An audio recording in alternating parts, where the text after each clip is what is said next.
Chapter 1. The Face on the Screen. My name is Leo. I live a quiet life. I have a normal job and I live with my parents. Every night we eat dinner together. Then we watch the evening news on television. My life is the same every day. But one Tuesday night, my normal life stopped. I was sitting on the sofa with my parents. I was tired. The voice of the news reporter was low and sad. I was not really listening to the story. The news is always about sad things. The reporter was talking about a big fire. The fire was in a city named Northwood. That city is far away. The television showed a tall building. It was burning with big orange flames. Then the camera showed the crowd of people. They were watching the fire. The camera moved across the faces of the people. For just a moment I saw a face that I knew. My heart stopped beating. My body felt cold. It was the face of a man. He was older now. He had a beard. But I knew his eyes. They were my brother's eyes. My mother looked at me. Her face was worried. She said, "Leo, what is it? You look like you saw a ghost." I could not speak. A ghost. That is what my brother was to us. He was a ghost from a sad story. The face on the screen was gone. The news story was over, but I could not move. I just stared at the television. Was it really him? Was it my brother Mike?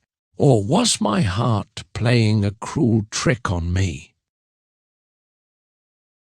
Chapter 2. The Ghost of 10 Years. My brother Mike was a ghost in our family. He disappeared 10 years ago. One day he was home, and the next day he was gone. He was 18 years old. I was only 15. Mike was my big brother. He was funny and smart. He had big dreams. He wanted to be an artist. He wanted to see the world. But my father did not understand. My father wanted Mike to get a safe job in our small town. They argued all the time. Their voices were loud and angry. One night they had a terrible fight. It was the worst fight of all. My father said some very hard words. Mike shouted back, "I remember my mother was crying." That night, Mike packed a small bag. He did not say goodbye. He just walked out the door and into the dark. He left our family. When he left, he took the happiness from our house. The silence he left behind was a terrible thing. We waited for him to come home. We called his friends. No one knew where he was. My parents called the police. The police said he was an adult. They said they could not do anything. The next 10 years were very sad. My father became a very quiet man. He never said Mike's name again. My mother never stopped hoping. She kept Mike's room clean. She was always waiting for her son to walk through the door. We did not know if he was alive or dead. The not knowing was a special kind of pain. It was a wound that never got better. My brother was a ghost who lived in the silence of our home. Chapter 3. The Train of Hope. I went to my room and closed the door. My hands were shaking. Was it really him? After 10 years of silence, I had recorded the news. I played it back. I found the story about the fire. I paused the video on the man's face. The picture was not very clear. But the more I looked, the more I was sure. It was him. My brother was alive. My heart was beating so fast. I wanted to tell my parents. But I stopped myself. What if I was wrong? The hope would be too painful for them. It would break their hearts one more time. I decided to keep it a secret. I had to find him. I had to be sure. The reporter said the name of the city, Northwood. It was 5 hours away by train. It was a crazy idea.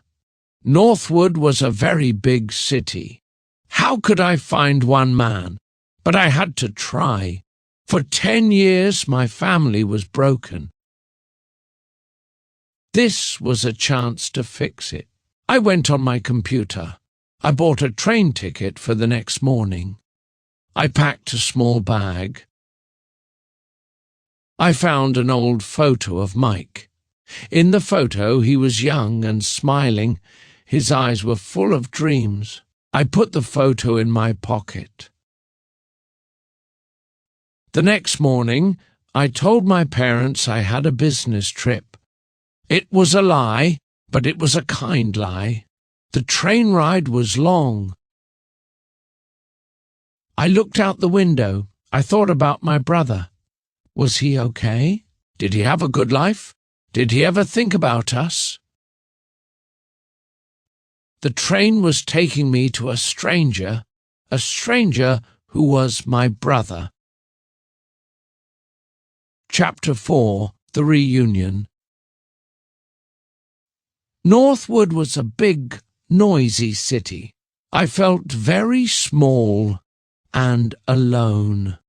I did not know where to start. For 2 days, I walked the streets. I showed the old photograph of Mike to many people. I went into stores and coffee shops. I talked to people in the park. I said the same words over and over. "Hello, I am looking for my brother. Have you seen this man? He is older now." Most people were kind. They looked at the photo, but they shook their heads. They all said, "I am sorry, I have not seen him." My hope started to fade. The city was too big. My mission was impossible. On the second day, I was very tired. My feet hurt. I sat on a park bench. I was ready to give up. I thought about taking the train back home. An old woman was sitting on the bench. She had a kind face. I decided to ask one more time. I showed her the picture. She looked at the photo for a long time. Then she smiled. She said, "I think I know him. He works at the garage on the next street. He is a mechanic. He is a quiet man." My heart jumped. I could not breathe. I said, "Are you sure?" She nodded. "Yes," she said. "His name is Mike." I thanked her, and I ran. I found the garage. The sign said, "Mike's Auto Repair." I stood outside. I was so nervous. My whole body was shaking. I took a deep breath and walked inside. A man was working under a car. I said, "I am looking for Mike." My voice was very small. The man came out from under the car. He stood up. He was dirty with oil. He turned and looked at me. His eyes got very wide. It was him. We just stood there in the quiet garage. We stared at each other. There were 10 years of silence between us. Then I saw tears in his eyes, and I started to cry too. We did not speak. We just walked toward each other. We hugged. He held me so tight. After 10 long, sad years, my brother was not a ghost anymore. He was real.